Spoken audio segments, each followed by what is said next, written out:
तो glucose oxygen के साथ अभिक्रिया करके CO2 और जल का निर्माण करता है। 25 ग्राम ग्लूकोज के साथ पूर्ण अभिक्रिया के लिए कितनी ऑक्सीजन की आवश्यकता होगी, यह हमें इस प्रश्न में कैलकुलेट करना है।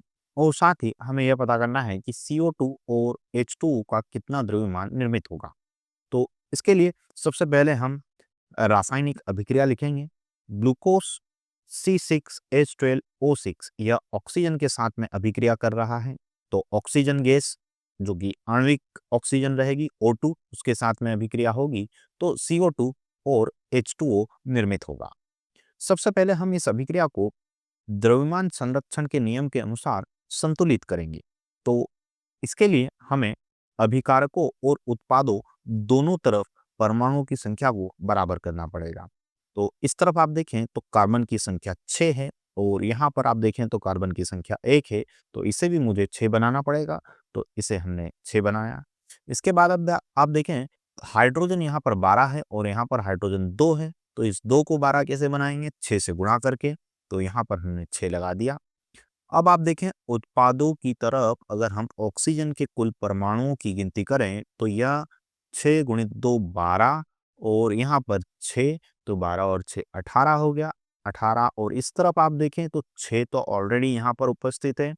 तो यहाँ पर अगर मैं किसी तरह से 12 ऑक्सीजन बना देता हूँ तो 12 और 6 मिला करके अभिकारकों की तरफ भी 18 ऑक्सीजन के परमाणु हो जाएंगे। तो इसको 12 बनाने के लिए मैं वापस से यहाँ पर 6 का गुणा कर देता हूँ। तो ये 6 गुणित 2 12 हो गया, 12 और 6 18। तो अब हमने दोनों तरफ सभी परमाणुओं को संतुलित कर दिया है। अब हम यहाँ पर इस अभिक्रिया में जो तत्व देखने को मिल रहे हैं उनके भार की बात करते हैं। तो आवर्त सारणी में अगर आप देखेंगे तो हाइड्रोजन का जो द्रव्यमान होता है वह होता है 1.008 ग्राम प्रति मोल। 1 मोल हाइड्रोजन का द्रव्यमान यह होता है।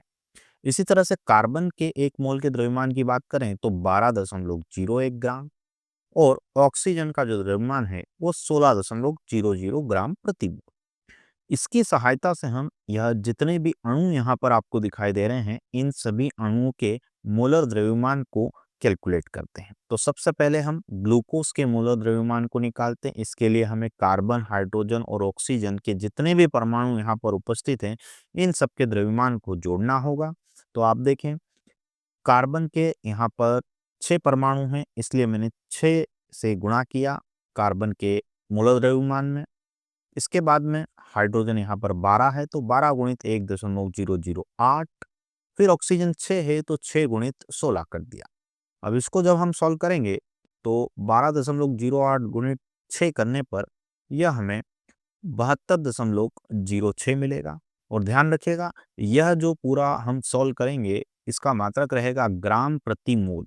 यह मोलर द्रव्यमान हमें मिलेगा इसलिए ग्राम में रहेगा, ग्राम प्रति मोल इसका मात्रक रहेगा। इसी तरह से इसको आगे सॉल्व करने पर हमें यह 12.096 मिलेगा और यहाँ पर 16 गुणित 6 करने पर 96। इन सबको जोड़ने पर हमें प्राप्त होता है 180.156। अब अगर आप यहाँ पर सार्थक अंकों का नियम लगा दें तो हम देखेंगे कि दशमलव के बाद में यहाँ पर 2 स्थान हैं, यहाँ पर 3 स्थान है और यहाँ पर 2 स्थान है। तो हमारे आंसर में भी दशमलव के बाद में 2 स्थान होने चाहिए, इसलिए हम इसको राउंड ऑफ कर देंगे। यहाँ से 6 को अगर हटाएंगे तो इसके आगे आने वाली ये जो संख्या 5 लिखी हुई है इसको हम बढ़ा करके 6 लिख देंगे। तो यह बन जाएगा 180.16 ग्राम प्रति मोल। तो ग्लूकोज का जो मोलर द्रव्यमान है वो हम यह प्रयोग करने वाले हैं 180.16।